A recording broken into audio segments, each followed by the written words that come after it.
One of these costs around £400, the other one almost half as much again. So is the Mission 1 Pro actually worth the extra? In my review video, I made this statement. This is probably the first camera that I would choose over the DJI Action 6. Let's see if this still holds true. I've been testing both for weeks. Not a quick comparison, real world use across every category that matters, plus one question everyone kept asking, minimum focus distance. Okay, let's go and find out. Both cameras are set up with matching settings and filmed side by side. At first glance, they both look excellent. Sharp, detailed, vibrant. On the phone screen, you might not spot a difference. But zoom in and they separate. The Mission 1 Pro produces a more natural image. Highlights roll off smoothly, shadows hold detail, skin tones feel realistic. The Action 6 takes a different approach.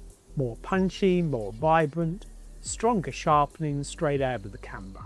For record, upload, share, that's genuinely appealing. But once you colour grade, the gap widens. I've applied the appropriate LUT for each camera. Watch the highlights, look at the skin tones, check the shadows. The Mission 1 Pro gives you noticeably more flexibility before the image breaks down. If you never colour grade, the Action 6 looks excellent straight out of the camera and you'll be perfectly happy with it. But if you colour grade, edit your footage, then the Mission 1 Pro is going to give you the best image quality. And because that's the way I shoot, this is where my choice would go. Both cameras also shoot 8K. You probably won't upload in 8K, but the extra resolution means you can crop it, reframe or punch into a digital zoom and still hold sharp 4K level detail.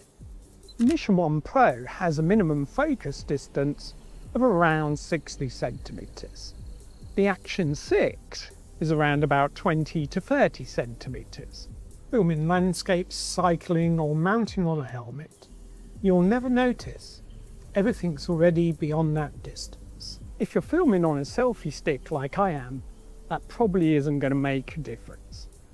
But if you're using a handheld grip, then you probably will have to extend your arm further.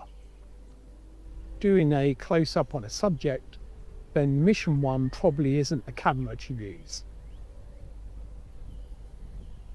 For the way I shoot, outside, on the bike, walking videos, this really isn't going to pose me an issue. But if you're filming products close to the camera or doing unboxing videos, then the Action 6 is probably going to be the camera for you.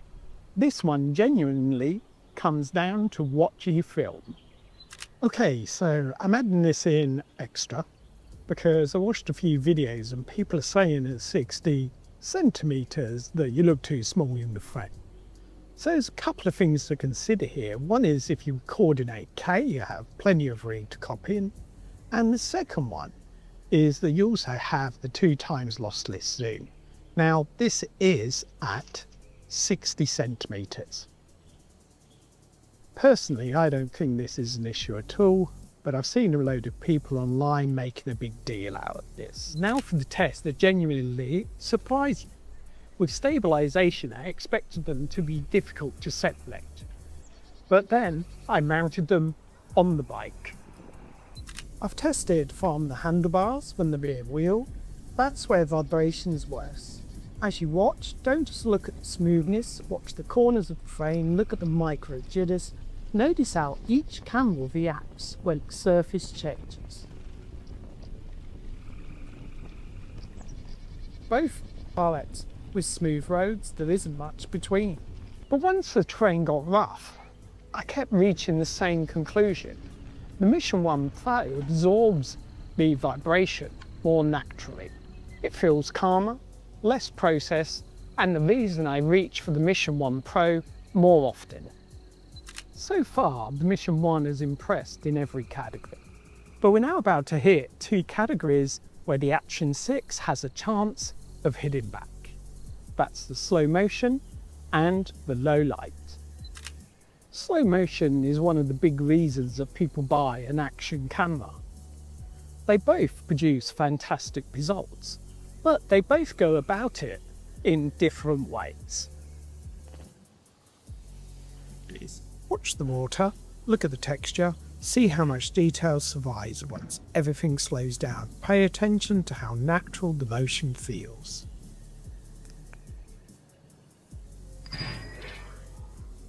The Mission 1 Pro has a huge advantage here.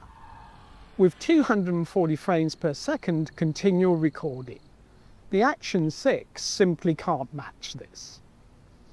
But if you're only recording 120 frames per second, then the Action 6 will still give you smooth, slow motion video. But if slow motion is your main focus, then the Mission 1 Pro is the clear choice here. In my last review video, I said that the Mission 1 Pro was the first GoPro that I'd happily pick up after sunset. But putting this now next to the Action 6, with its variable aperture, let's see whether I still agree with that.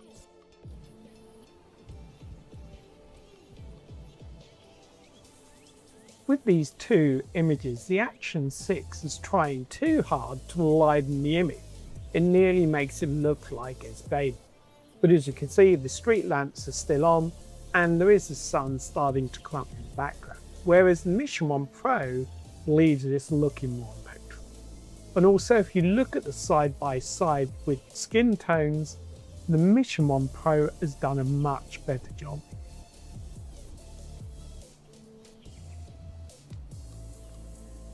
So this is where the larger sensor earns its keep. The image has less noise, the highlights are better, and you just get an overall better experience in low light situations with a larger sensor. No, it's not a replacement for a full frame camera or a larger camera with a bigger sensor, but for an action camera, this gives good results. One test left before the final verdict, and for that, I'll let the cameras do the talking. Now, normally I wouldn't use the Action camera audio for A-roll, but for this test I will. And I'm going to give you two audio samples and let you choose which one you like best. This is the audio from camera A, and this is the audio from camera B. Now, like I said, I wouldn't normally use the audio for A-roll from the Action cameras. Now, camera A was the Action 6, camera B was the Mission 1 Pro. But I'd still recommend, if you want good audio, you use an external microphone. After carrying these cameras around for weeks, it's the little things that separate them. One thing I definitely prefer on the Action 6 is the charging display when the camera is on.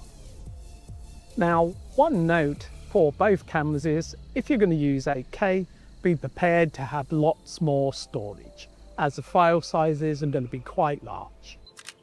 So, after weeks of filming with both cameras, which one would I actually spend my money on? Just because the Mission 1 Pro can produce a better image, has better slow motion and stabilisation, it doesn't mean it's the right camera for everyone. If your budget is only £400, then the Action 6 is still a viable camera. Now, if you've got the additional budget to spend on the Mission 1 Pro, then I'd highly recommend it for its image quality and its slow motion and its nighttime performance. After editing, I genuinely prefer the image quality on the Mission 1 Pro, and I'll stick by my statement that this is the first GoPro that I would pick up over the Action 6. And don't get me wrong, this isn't because DJI produced a bad camera, it's because GoPro has produced a better camera for content creation as well as sports users. For the way I shoot, the Mission 1 Pro is the camera I would take with me. Hopefully this video has been useful. If it has, please give it a like and subscribe, and I'll see you again soon in another video.